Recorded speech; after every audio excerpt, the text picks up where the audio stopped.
Hi, my name's Mel and welcome back to Bookish Brummie. So today is the 31st of October, which means I've been on my spooky TBR list for a whole month now. So on the 1st of October I did a video and I set out quite an ambitious reading list which had 8 books on it, which I'm just going to put on the screen now. And then as well as these 8 books, I also wanted to try and read 4 stories out of Edgar Allan Poe's book, which is The Fall of the House of Usher and Other Short Stories.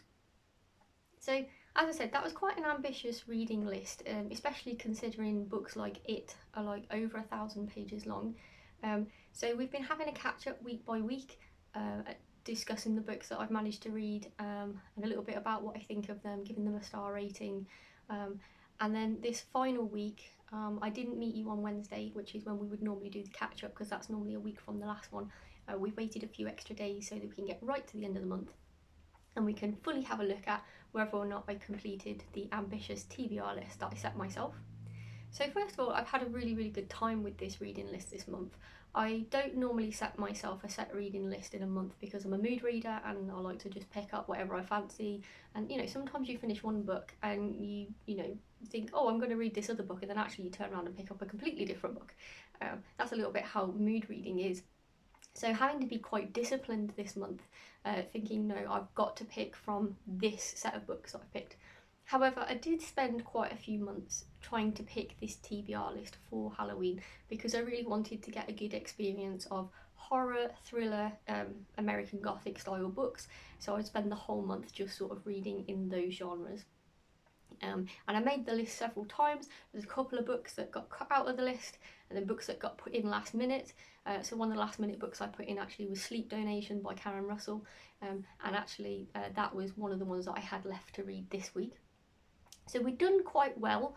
I'd even had a bonus book of Red Queen by Christina Henry by the time we had the last video, but I did still have 2 to read, which were Sleep Donation by Karen Russell and Interview with the Vampire by Anne Rice.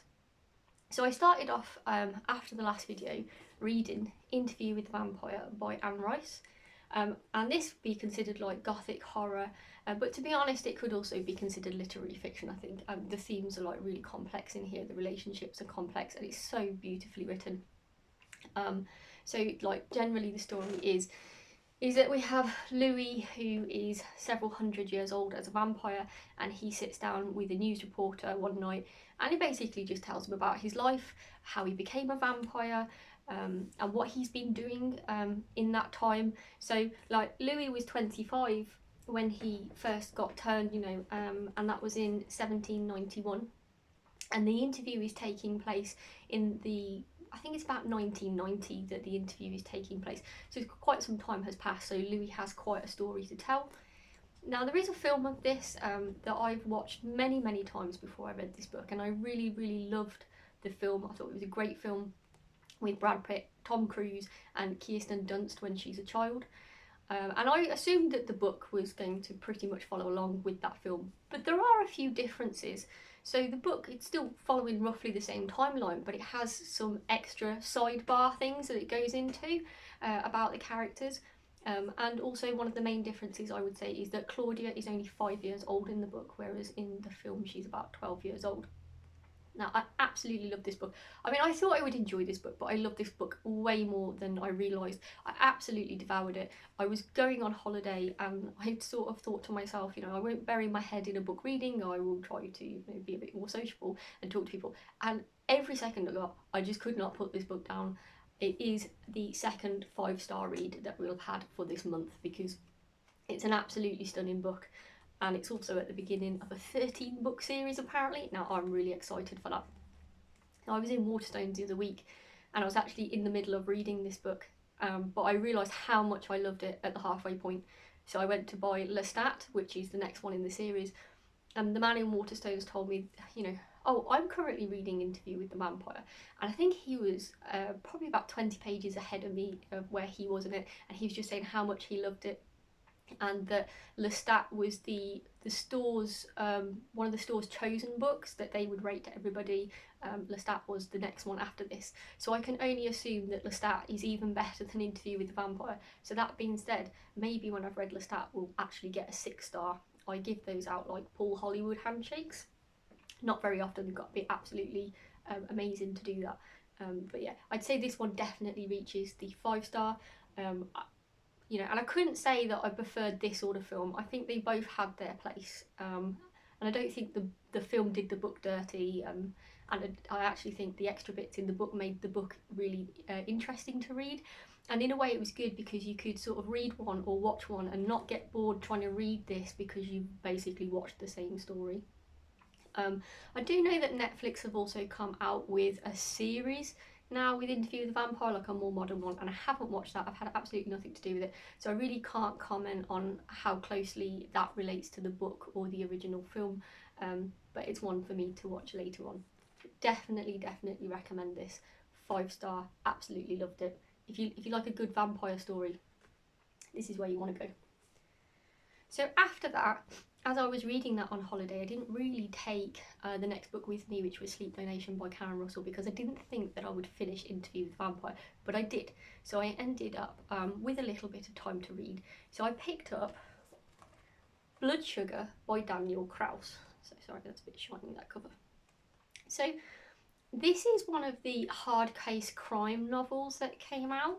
And I have to admit, this cover is absolutely stunning. It might be easier if I put a picture of it up because the light is shining off the cover. But it's absolutely beautiful front cover. I'm not going to lie, I did sort of get drawn in by the front cover. But this is a very specific Halloween story.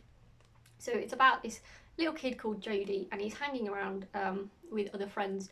So he's got a friend called Robbie who's about 30. Now we know that Robbie's 30 because he's kind of an overgrown kid. But Jody, the one who we're following, we're not really sure how old he is. I'm estimating that he's anywhere between 10 and 13. And I only say this because he seems to be in the prepubescent, just in the prepubescent stage, might be just about to go through puberty from some of the things that he says. Okay, so we're following him and Robbie, and then there's Dag, who is the same age as Jody, we think, and then there's the little sister, Midge, I think she's called, Jodie's foster sister. And we're following these kids, and essentially they want to put razor blades and chemicals and drugs into the sweets that they're going to give out to the little trick-or-treaters that are going to come around on Halloween. So that's essentially what this book is building up to, this final event. Now, perfect Halloween read in that sense because it is literally about Halloween, but I have to admit I did struggle with this book a little bit. The language that's used in it is not the standard language. Jody is sort of talking a bit like he's from the hood in some way. Like this is sort of set in a really deprived area in America. The author's quite blatant about the fact there's drug taking, pimps, and prostitutes.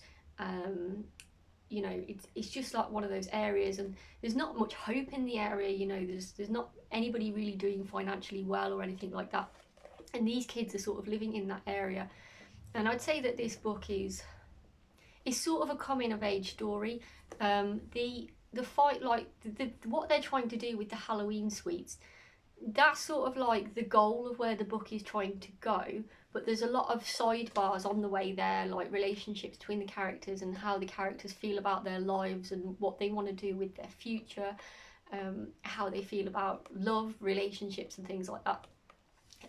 So I'd actually call this, while it's a bit of a horror story, it's also like a coming of age story as well, I suppose. But the way that the language was employed, it made it really hard to understand sometimes what the main character Jody was actually trying to say. It was a little bit overdone. I wasn't entirely sure that I liked the ending. I'm not going to say what the ending was because I don't want to spoil it for you if you want to go ahead and read this. But I didn't have any expectations of this book when I went into it because I've really only just heard of it when I picked it up. But I did sort of look back on it and think, like, the actual idea of it is really good. It's actually quite horrifying, thinking about what somebody could do to the sweets that your children take when they go around strangers' houses trick-or-treating. But the execution just wasn't there for me. It just wasn't for me. Now, I know a lot of other people have really enjoyed the way that was done in this book, so that's really just my opinion. But I had to rate this about a 3-star, just because it was quite difficult to read. And yeah, the story was okay. It wasn't bad, but I felt like it could have maybe had a little bit of a better ending, or I might have enjoyed it more if the language was changed a bit. So I finished this, and then I went on to the final book that I had to read for my challenge, which was Sleep Donation by Karen Russell. Now, this was one of the ones that I added in last minute to my challenge before I actually came on YouTube and set the challenge, because the concept of it just seemed really interesting to me. So it's a dystopian fiction, and it's also published by Vintage Classics, and they do American Gothic horror, which I kind of say that this one is.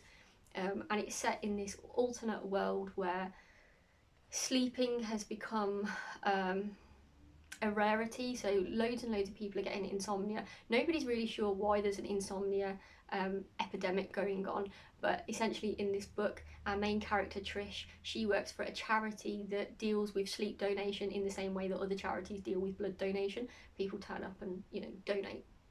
And it centres around baby A, who is like the perfect donor. So she's like, you know, when you've got a blood donor, which I think is O positive, possibly, where that blood can go with anybody, whatever blood type they've got, baby A is like that for sleep donation. And then there's donor Y, who essentially has a bad batch of sleep that gets released into the population, so we have issues with that. And I think that this story really brings up questions, you know, about ethics and morals, about using small children to donate, and it's also like, I guess it covers a little bit of grief as well, because our main character is doing this because she's motivated by the death of her sister. So this is a novella. It's very short. It's about 140 pages long, but it really packs a punch. It is really, really good, and I'm really glad I added this. I've never read anything from Karen Russell before, but it was a fantastic read. Didn't really take me very long to get through it either. And there's even like illustrations in here, which are quite nice as well. I'll just like show that, you know. So there are some pages which are nicely illustrated as well while you're reading. But I would give this a 4.75. It's very high up there. The only reason that I didn't give it a 5 is I like the concept so much, and I actually think she could have written more. I think she could have, you know, pulled this up by another few hundred words and really explored some more themes. And that's not what this is, and that's not what she's done with it. It is just going to remain as a novella because it's quite an old story. But I just loved it so much, and I just wanted more from it. So yeah, definitely ranks high up there. So I finished that in good time, so I had time to read another bonus book. So we've already read 2 bonus books, and I'd originally said a few weeks ago that I was going to consider reading the second Anno Dracula as a bonus book if I finished my full reading list. In the end, I didn't do that. I decided that I wanted to try something slightly different.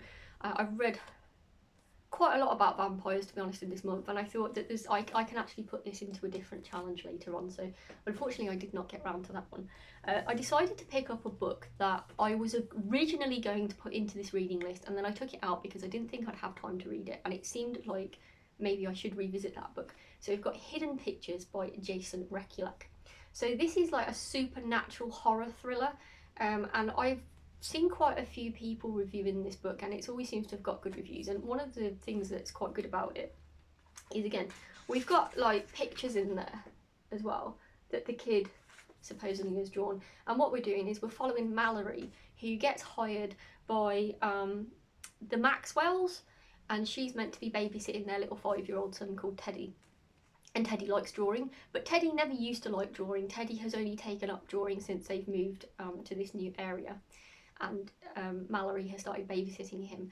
And Teddy, you know, he starts off with these really cute pictures, and then the pictures get more and more serious and creepy, and this woman starts showing up in the pictures, who Mallory believes is Anya, because Teddy keeps saying he's got an imaginary friend called Anya, and Anya tells him what to draw in the pictures.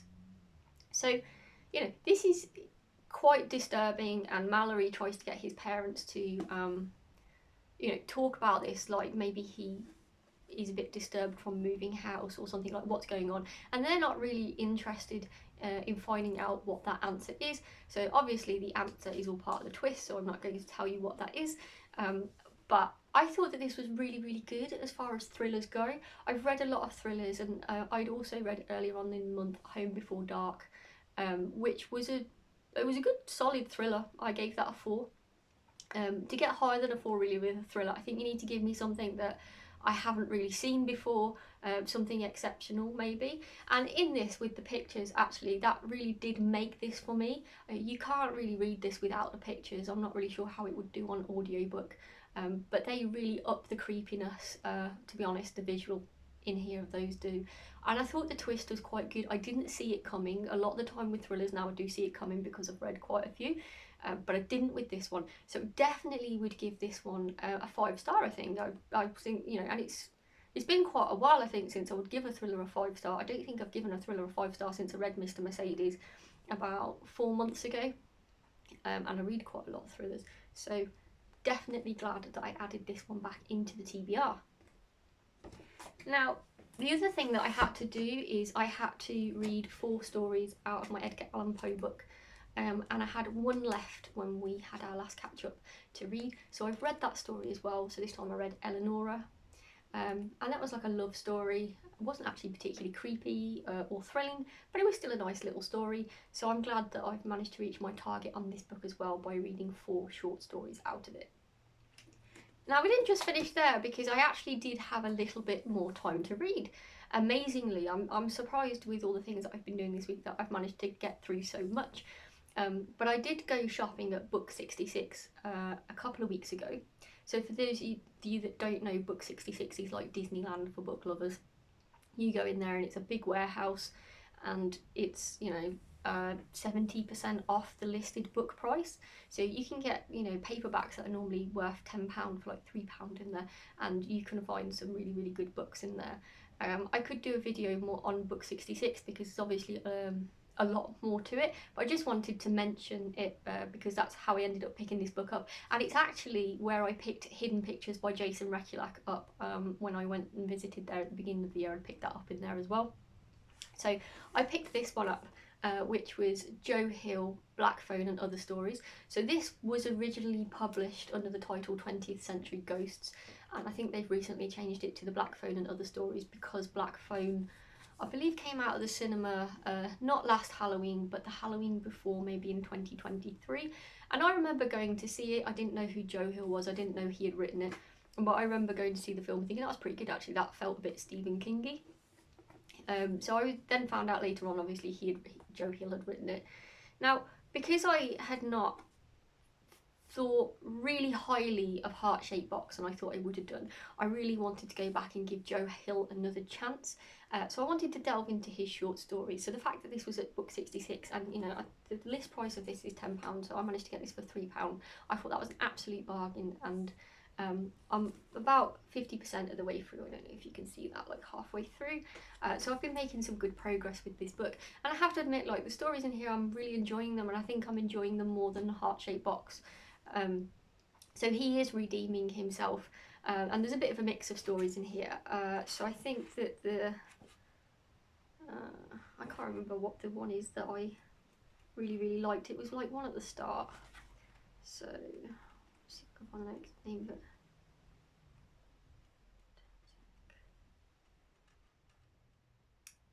I can't remember what the story was called, but it was about a typewriter, and essentially the owner of the typewriter dies, but their ghost keeps coming back to type a story every night, and I really enjoyed that story, and it sort of spoke a lot about grief as well, I'd say. So yeah, I'm not going to rate this because I haven't finished it. I've still got half of the book to go, but I overall have had quite a prolific month reading. So I've managed to get through my whole TBR and then added in an extra 3.5 books on top of that. So overall I've read 3.5 books and then 4 short stories from the Edgar Allan Poe book. So in total, I counted this, that was 4,736 pages over the month, which is an average of about 152 to 153 pages a day, which I'd say is about correct. Some days I've maybe read about 200 and other days I've read about 100, but I'd say roughly overall I've been reading about 150 pages a day, and it has, you know, I've had some days where I've not really been able to read at all, so then that's been a bit more on other days, and it has been quite extreme sometimes. I've just moved house, so I probably should have unpacked a lot more boxes than I did, but I was keen to do this challenge, and as I really enjoyed it. So that's about an average of about 1,184 pages a week. You know, so if your average book is between 300 to 400 pages, you know, I mean, I'm not including some of the bigger ones like It that I read, because It took me a whole week in itself to read. But if the average book is about 300 to 400 pages, you know, then you're looking at about 2.5 to 3 books a week, which is quite incredible. And then off the back of that, if we're just looking at some stats, overall there were 10 authors that I read from, because I read 2 from Stephen King, 2 from Christina Henry, and also 1.5 from Joe Hill. So I actually went back into some authors to try again. And then out of that, 8 of those 10 authors were completely new to me. So I had never read anything by Christina Henry before, so that was a new experience. Never read anything from Jason Rekulak or Karen Russell, and I have to admit, after Sleep Donation, I'm quite keen to get hold of Karen Russell's other work. So we just have a quick recap of what we went through, and I think that we'll try and do it in the order of rating.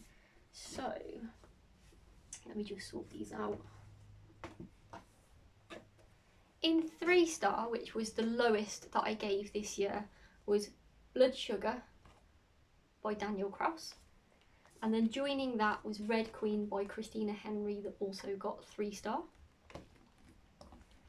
Next up, we've got Heart-Shaped Box by Joe Hill. That was a 3.25 star. Then we had Alice by Christina Henry. This was a 3.5 star. Then we had Anno Dracula by Kim Newman. This was 3.75 star. Then we had Home Before Dark by Eva Björk Agisdotter. This was a 4-star, solid thriller, Icelandic thriller. Then we had It by Stephen King. So this was also a 4-star. Now I would have rated this higher at a 4.75 star, but I actually lowered the rating of it because I thought there was a scene in there which was sort of sexual conduct between children that I did not think added to the story, and that just sort of brought it down a little bit for me, so that's actually rated at a 4. We've then got Karen Russell's Sleep Donation at 4.75. We've then got Hidden Pictures by Jason Rekulak, which is a 5-star. We've got Pet Sematary by Stephen King, which was also a 5-star read. And I've actually done a separate video on this one as well, which is more of a summary about the whole story, which is available to watch if you'd like. And then we have Interview with the Vampire by Anne Rice, which was also a 5-star read. So I'm quite impressed that out of all of the books that I've read, that I've managed to get 3 5-star reads out of that. And I'd say that the books tended to be in the higher end of ranking rather than the lower rankings. So that's really, really good. It means that I researched quite well in trying to pick which books to read. I think it would have been a fairly miserable month if they had have all been down in the 3-star or even lower than that rating. So yeah, I've thoroughly enjoyed myself in this month. I'm not going to do exactly the same next month because I've sort of missed being able to mood read a bit, but I did release a video yesterday which talks about what my plans for November reading are, if you'd like to go look at that and then decide if you want to keep coming to the weekly catch-ups about what I'm reading. I hope that your Halloween reading has gone well. Let me know in the comments below if you've read any of the books that I've read over this last month, or let me know as well if you found anything that was like quite scary, because in all the books that I've read this month, none of them were actually scary. They were good thrillers. The endings were generally good in them. I didn't see the twists coming in some of them, or I felt that, you know, the creepiness in the way that the prose worked really, really well, but I didn't have anything that was actually scary. I think I've only ever read one scary book in my life. So if you have read a book that you think that was actually really scary, pop it in the comments below, because I'd like to go and have a look at that. And then, you know, if you've got anything to say about my ratings on any of the books, if you would have rated any of the books differently, please let me know in the comments below. I welcome the discussion. So that's it for this month. So I will see you next week to start discussing November books. Thank you if you've been following along and listening to me ramble on about books for the last month. It's the first month of my channel, and I've really enjoyed coming and talking about what I'm reading. So I look forward to also continuing with that, and thank you very much if you have been on this journey with me so far. So yeah, I hope that your reading tonight for Halloween is spooky, if you want it to be, and I'll speak to you soon. Thanks very much. Bye.